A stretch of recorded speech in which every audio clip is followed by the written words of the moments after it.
janvier, match de championnat entre clubs mal classés au stade Vélodrome. Marseille concède le match nul, 1 but partout face à Toulouse. Depuis 2 ans, l'OM va mal. Oh les gars, vous êtes des vrais là. Oh le King il fait ce qu'il veut. Donnez-leur le Colta. Oh allez à l'OM ici on le stade Vélodrome, hein, mes couilles là. Scène incroyable dans les tribunes. Micro en main, l'un des patrons des supporters s'adresse directement à des joueurs complètement abattus. J'ai vu ça.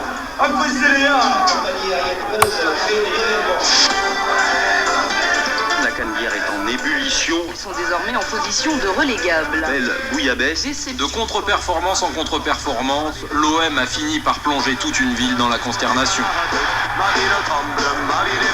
Sur le terrain, les stars du club semblent perdues et les défaites s'accumulent.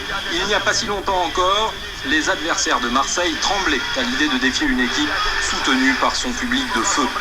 Aujourd'hui, les supporters craquent, ils se retournent contre leurs joueurs.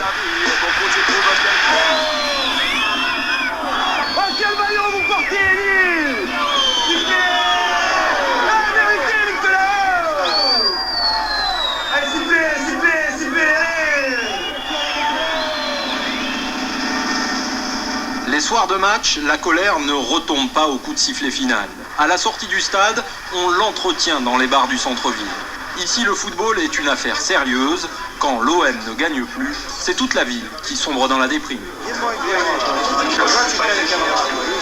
Quand l'OM y tourne, il y a tout qui marche à peu près correctement. Mais quand on va mal, comme on va mal depuis 3 ou 4 mois, c'est sûr que ça s'en ressent sur tout. Tout le monde fait la gueule, y compris les politiques, y compris les gardiens de la paix au coin de la rue. Hein. En plus, c'est vrai qu'on n'est pas exigeant. Ça joue un peu, tu bandes un peu, on est tous contents. J'aime pas plus cette équipe. Mais c'est ce que je dis. Ça joue un peu au ballon, on est tous contents. Ambiance gueule de bois chez les joueurs le matin à l'entraînement. Après un mauvais match, les lendemains sont toujours pénibles. Les mines sont tendues, les caméras sont malvenues. Dans ce genre de situation, il est difficile de cacher son découragement. Je joue, on me demande de jouer, voilà quoi. Je n'ose pas me prendre la tête sur la terre. Décidément. Face aux journalistes, les footballeurs marseillais sont à court d'explications. Vous le voyez bien qu'il n'y a pas de résultat. Je vais vous dire quoi après un match? Les questions c'est les mêmes. Alors Patrick, vous avez perdu? Alors le footballeur. Je pense que j'ai plus envie, on va parler comme ça, j'ai pas envie. Joueurs démoralisés, public excédé. Dans ce contexte, un entraîneur se sent bien seul. L'Espagnol Javier Clemente est le 5e à occuper le poste en l'espace d'1 an. Ses compétences ne sont pas en cause, mais il ne parle pas du tout français. En dehors du terrain, ce n'est certainement pas lui qui va trouver les mots pour remotiver ses troupes et calmer les esprits. Des choses différentes. Je pense que 30 joueurs, pour moi, beaucoup. Ces joueurs viennent nous voir pour se plaindre des problèmes de communication qui se passent à l'entraînement. Oui, je vais t'expliquer, il faut parler doucement parce que autrement il ne faut pas comprendre.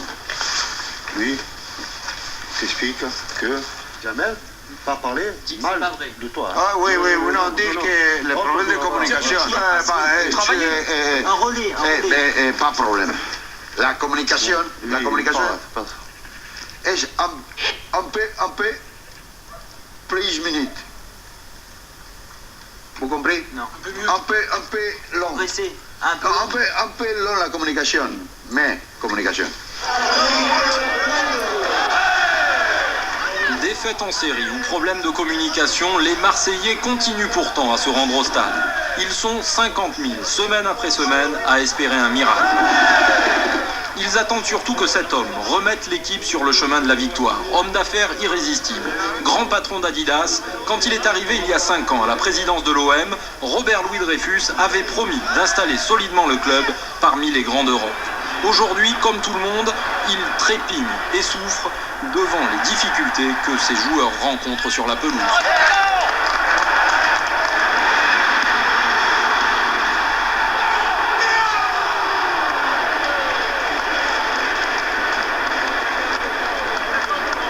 Et c'est comme ça depuis 2 ans.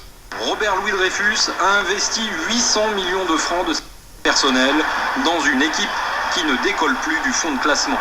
Désormais, on lui reproche d'être un businessman qui gagne partout, sauf à Marseille.